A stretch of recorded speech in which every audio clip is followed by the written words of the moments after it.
We are the most fortunate family on earth with the grace and blessing of a second chance. A second chance that was very, very hard fought over 36 years.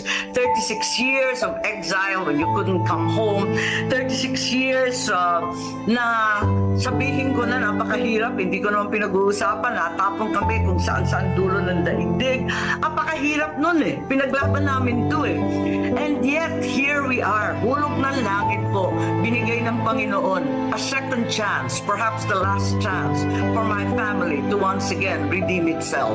So many Ilocanos were raised that were ostracized. Even my children, we came back home and we were mocked, and my kids would say, "Mom, why are they so angry? I promise I haven't done a thing."